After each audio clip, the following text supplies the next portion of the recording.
سورۃ المائدہ کی آیت نمبر 70۔ الحمدللہ وکفی وسلام علی عبادہ الذین اصطفی، خصوصا علی سید الرسل وخاتم الانبیاء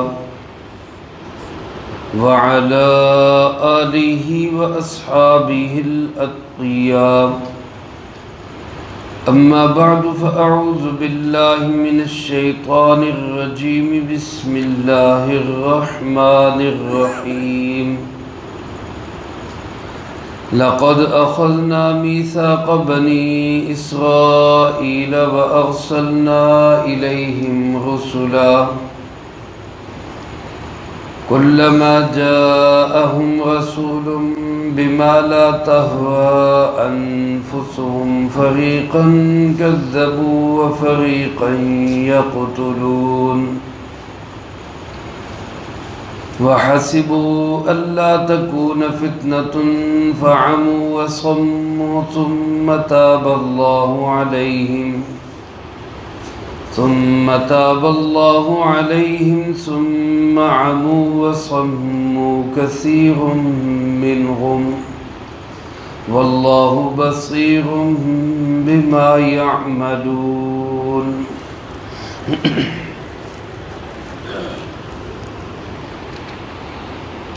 اس سے پہلی آیات مبارکہ میں ایک طویل سلسلہ یہود کے متعلق ان کی سازشوں، مکاریوں، شرارتوں کے متعلق گزرا، جس کے آخر میں اللہ رب العالمین نے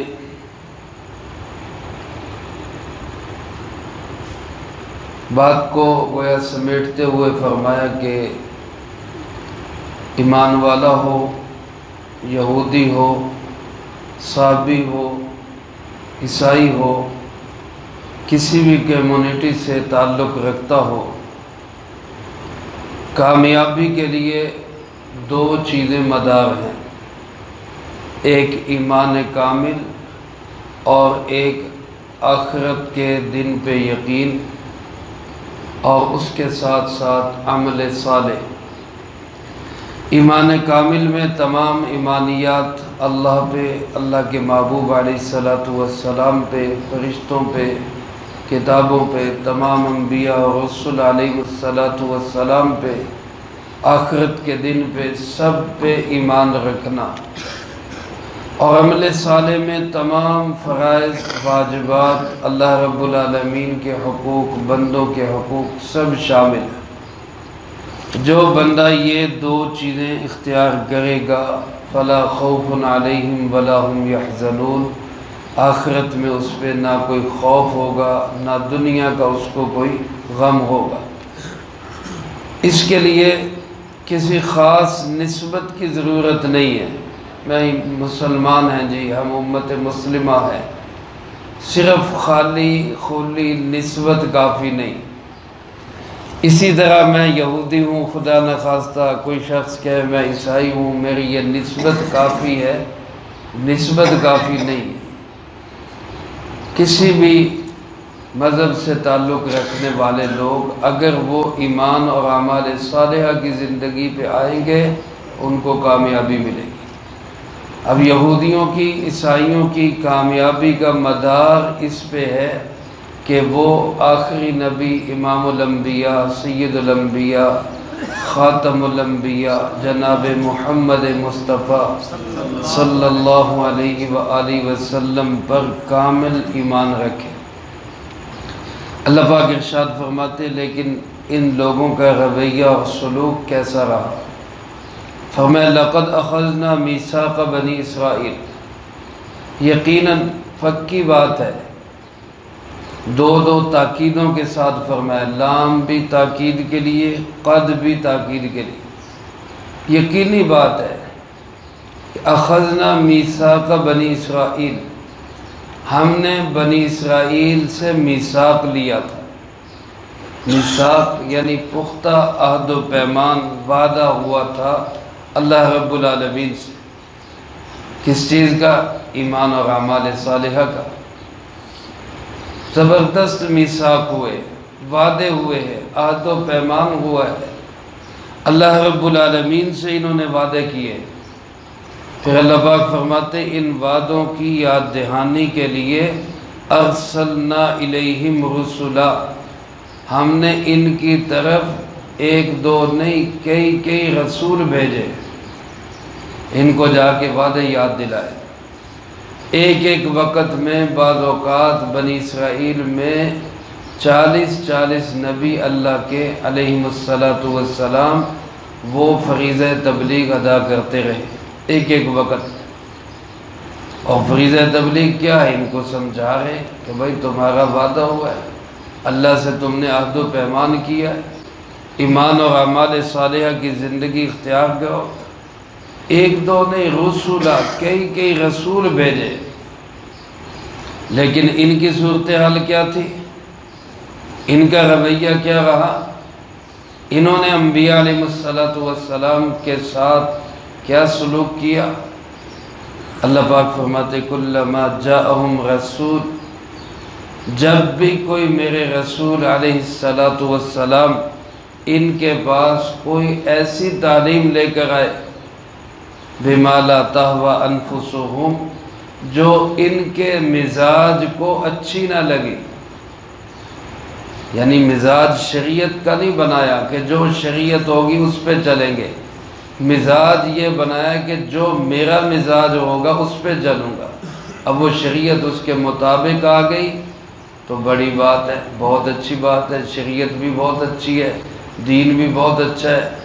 اور اگر مزاج کے خلاف شریعت کی بات آ گئی تو پھر نہ شریعت اچھی ہے، نہ وہ شریعت والا نبی اچھا ہے، نہ وہ کوئی تبلیغ کرنے والا اچھا ہے، نہ بتانے والا اچھا ہے، پھر اس کا انکار کر دیا۔ یہ مزاج تھا یہودیوں کا، اور تھا بھی اور ہے بھی، آج بھی یہودیت کا مزاج یہی ہے کہ جو من پسند چیز ہے وہ چاہے دین کے مطابق ہے چاہے دین کے مخالف ہے، اس پہ چلنا ہے بس۔ میرے محترم دوستو، عزیز ساتھیوں، بدقسمتی سے آج ہمارے بھی بہت سارے مسلمانوں کا مزاج یہی بنتا جا رہا ہے کہ جو میرے دل میں آیا وہ ٹھیک ہے، بس اس کے مطابق کوئی قرآن و حدیث کی دلیل مل گئی تو بڑی اچھی بات ہے، اگر قرآن و سنت میں اس کے خلاف بات آ گئی تو پھر اس کو مولویوں کی بات کہہ کر پھینک دیں گے، چلیں گے اپنے مزاج میں۔ اور بدقسمتی سے اچھے خاصے دیندار سمجھدار لوگ اس کو مزاج نہیں بناتے کہ ہم نے شریعت کے مطابق چلنا ہے۔ وراثت کے احکامات آ جائیں تو کیا کہتے ہیں؟ جی یہ میرا حصہ بنتا ہے، میرا ہے، اس کے مطابق بنا کے دیں۔ یہ نہیں کہ شریعت نے کیا بنایا ہے، شریعت کا مزاج کیا ہے۔ اب میں اور آپ خود اپنا جائزہ لیں، جہاں بات آئے گی والدین کے حقوق کی، والدین ہونے کی حیثیت سے ہم اپنے حق کے مطابق شریعت کو قبول کریں گے، اور جہاں شریعت بات کرے گی اولاد کے حقوق کی، اولاد کے بھی کوئی حقوق ہیں، تو وہاں ہم والدین اپنی بات کو لے کے کہیں گے جی نہیں یہ تو آج کی بات ہے، یہ تو مولویوں کی بات ہے، یہ فلاں ہے۔ خاوند اپنے مزاج کی شریعت لے کے بیٹھے، بیویاں اپنے مزاج کی شریعت لے کے بیٹھی، یعنی کوئی اس چیز کو ماننے کے لیے تیار نہیں کہ میرے لیے شریعت کا حکم کیا ہے، بس یہ دیکھنا ہے کہ مجھے شریعت نے دیا کیا ہے، مجھے شریعت نے دیا کیا۔ میرے محترم دوستو، جب ہم اپنے مزاج کو شریعت کے مطابق ڈالیں گے نہیں، تب تک ہمارا مسئلہ حل نہیں ہوگا۔ پھر ہمیں اسلام میں کیڑے نظر آئیں گے، نعوذ باللہ من ذالک، اسلام میں سختیاں نظر آئیں گی، اسلام میں پھر ہمیں غلط قسم کی چیزیں نظر آئیں گی۔ میرے محترم دوستو، آج ایسے دسیوں نہیں، بیسیوں نہیں، سینکڑوں واقعات ہیں کہ جہاں ہم شریعت کے مزاج کو چھوڑ کر من مانی زندگی کو ترجیح دیتے ہیں، تو یہ یہودیت کا مزاج تھا۔ اللہ پاک فرماتے ہیں جب بھی ان کے پاس کوئی رسول علیہ السلام ایسی تعلیم لے کر آئے جو ان کے مزاج کے مطابق نہیں تھی، بما لا تہوی انفسہم، ان کے جیوں کو وہ اچھی نہیں لگی، تو انہوں نے کیا کیا؟ فریقاً کذبوا وفریقاً یقتلون، انبیاء علیہ السلام کے ایک گروہ کو جھٹلا دیا اور بلکہ ایک گروہ کو تو انہوں نے قتل کر دیا۔ کتنے انبیاء علیہ السلام کو انہوں نے شہید کیا۔ علماء نے لکھا ہے بنی اسرائیل کے لوگوں نے ایک دن میں 40 انبیاء علیہ السلام کو شہید کیا۔ ایک دن ایک نبی علیہ السلام کا قتل کائنات میں سب سے بڑا گناہ، سب سے بڑا۔ حدیث پاک کا مفہوم ہے، اللہ کے محبوب علیہ السلام نے ارشاد فرمایا قیامت کے دن سخت ترین عذاب میں وہ شخص مبتلا ہوگا جو کسی اللہ کے نبی کو قتل کر دے یا اللہ کا نبی اس کو قتل کر دے، کیونکہ جس نے اللہ کے نبی علیہ السلام کو قتل کیا اس نے بھی ناحق قتل کیا، اور وہ پکا بے ایمان انسان تھا کہ جس نے اللہ کے نبی کو شہید کیا علیہ السلام۔ اور جس کو اللہ کے نبی نے قتل کیا، لازمی بات ہے اللہ کا نبی بلا وجہ کسی کو قتل نہیں کرتا، معلوم ہوتا ہے وہ بھی بڑا ہی پکا بے ایمان تھا جس کو اللہ کے نبی نے قتل کر دیا۔ تو یہ یہودیوں کی عادت تھی، اللہ کے نبیوں کو علیہ السلام ان کو جھٹ نہیں لگاتے تھے شہید کرنے۔ آج یہودیت اپنی اسی راہ پہ چل گئی۔ آج مسلمانوں کے خلاف جو کشت و خون کا بازار گرم ہے، فلسطین میں جو ظلم کی داستانیں رقم کی جا رہی ہیں، وہ انہی یہودیوں کی وہ پرانی ڈگر ہے، وہی فطرتی جراثیم ہے ان کے اندر جو آج بھی اہل حق اور اہل اسلام کو، علماء کو اور مسلمانوں کو قتل کرنے پہ ان کو ابھارتے ہیں۔ اور اللہ پاک فرماتے ہیں اس سے بڑا مسئلہ یہ تھا کہ بے فکری تھی، پرواہ کوئی نہیں تھی۔ گناہ ہو جانا بڑی بات نہیں ہے، گناہ کے بعد بے پرواہ ہو جانا یہ ظلم ہے۔ انسان ہے، خطا کار ہے، غلطیاں ہو جاتی ہیں، لیکن غلطی کے بعد احساس ہو جانا، فکر ہو جانا، ڈر پیدا ہو جانا، پرواہ کرنا کہ میرا کیا بنے گا، اللہ مجھے معاف کر دے۔ لیکن یہودیت کی عادت کیا تھی؟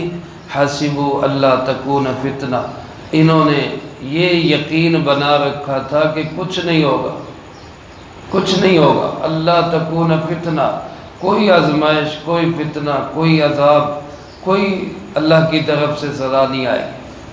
اور فرمایا اس بے پرواہی کا نتیجہ یہ ہوا کہ فعموا وصموا، اندھے ہو گئے اور بہرے ہو گئے، اندھے اور بہرے ہو گئے، نہ حق نظر آتا تھا نہ حق سنائی دیتا تھا۔ پھر ایک وقت آیا اللہ تعالیٰ نے ان پر بخت نصر جیسا ظالم بادشاہ مسلط کیا، اس نے ان کو گاجر مولی کی طرح کاٹا اور ان کو دنیا میں گویا کہ اپنی بدعملیوں کی سزا ملی۔ اس کے بعد فارس کے بادشاہوں نے دوبارہ ان کو جو ہے وہ دنیا میں عزت دلائی۔ پھر ایک دفعہ اللہ نے ان کی توبہ قبول کی، ثم تاب اللہ علیہم، اللہ رب العالمین نے ان کی بدعملیوں کو معاف کیا، ان کو پھر دنیا میں عزت دی۔ پھر ان کی طرف اللہ کے نبی علیہ السلام آئے، لیکن اللہ پاک فرماتے ہیں ثم عموا وصموا، پھر یہ اندھے ہو گئے، پھر بہرے ہو گئے، اور پھر وہ اسی ڈگر پہ چل پڑے۔ حضرت یحییٰ علیہ السلام کو انہوں نے شہید کیا، حضرت زکریا علیہ السلام کو انہوں نے شہید کیا، حضرت عیسیٰ علیہ السلام کو اپنے ذام میں انہوں نے قتل کیا، وہ تو اللہ نے ان کو آسمانوں پہ اٹھا لیا۔ یہودی تو آج تک یہی کہتے ہیں ہم نے ان کو قتل کر دیا۔ تو گویا اللہ کے نبیوں کو علیہم السلام شہید کرنے کی ڈگر پہ چلتے رہے اور اندھے بہرے ہو کر چلتے رہے۔ اللہ پاک فرماتے ان کی اس بدعملیوں کو واللہ بصیر بما یعملون، جو کرتوتے اور سیاہ کارنامے تھے ان سب کو دیکھنے والا کون ہے؟ اللہ رب العالمین۔ تب بھی دیکھتے رہے اللہ پاک اور ان کو سزا ملی۔ آج بھی دنیا کے اندر ان کو اللہ نے ذلت و رسوائی ان کی مقدر کی ہوئی۔ ہٹلر ایک بادشاہ گزرے، اس نے یہودیوں کو مار مار کے ان کا برگس نکال دیا، بڑا اس نے تباہی پھیری، اور وہ خود کہتا ہے کہ میں نے چند ایک یہودیوں کو اس لیے چھوڑ دیا تھا کہ لوگ کہتے تھے نا کہ بڑا ظالم ہے، یہودیوں کو بڑا مار رہا ہے، ظلم کر رہا ہے۔ وہ کہہ رہا تھا میں نے اس لیے چھوڑا کہ آنے والی دنیا کو پتہ چلے کہ میں نے ان کو مارا کیوں تھا اور میں ان کو کیوں ختم کرنا چاہتا تھا۔ تو آج جب دنیا یہودیت کی خباثت اور ان کی خناسیت اور ان کا ظلم و ستم دیکھتی ہے تو دنیا ہٹلر کو یاد کرتی کہ اچھا ہوتا وہ ان کا بیج ہی ختم کر دیتا، ان سازشیوں، فسادیوں اور مکار قوم کو بالکل ختم ہی کر دیتا۔ تو گویا یہ وہ بدنما لوگ ہیں، انسان نما حیوان ہیں، اور شیطان جیسے یہ نمائندے ہیں شیطان کے دنیا کے اندر، یہ وہ لوگ ہیں جن کی کرتوتیں آج بھی اللہ رب العالمین کے سامنے ہیں۔ اور ہمارا ایمان اور یقین ہے حضرت عیسیٰ علیہ السلام تشریف لائیں گے، دنیا سے یہودیت کا نام و نشان مٹ جائے گا انشاءاللہ، اور رہے گا ہمیشہ اللہ کا نام، اللہ کے محبوب علیہ السلام کا نام، اسلام کا پرچم ہمیشہ سر بلند رہے گا۔ اللہ مجھے آپ کو سب کو اسلام والوں میں شامل فرمائے، دین حق کے حمایتیوں میں اللہ ہمارا شمار فرمائے۔ یہاں تک بات تھی یہودیوں کے متعلق، اس کے بعد آگے روح سخن جو ہے وہ عیسائیوں کی طرف متوجہ ہو رہا ہے۔ نصارہ کی کیا حرکتیں تھیں اس کا ذکر اگلی آیات میں ہے، وہ انشاءاللہ اگلی فرصت میں آئے گا۔ اللہ پاک سے دعا ہے اللہ مجھے آپ کو سب کو قرآن و سنت کی صحیح سمجھ نصیب فرمائے اور اس پہ عمل کر کے دوسروں تک پہنچانے کی توفیق عطا فرمائے۔ اللہم انت السلام ومنک السلام، تبارکت ربنا وتعالیت یا ذا الجلال والاکرام۔ اللہم اعنا علی ذکرک وشکرک وحسن عبادتک۔ اللہم احسن عاقبتنا فی الامور کلها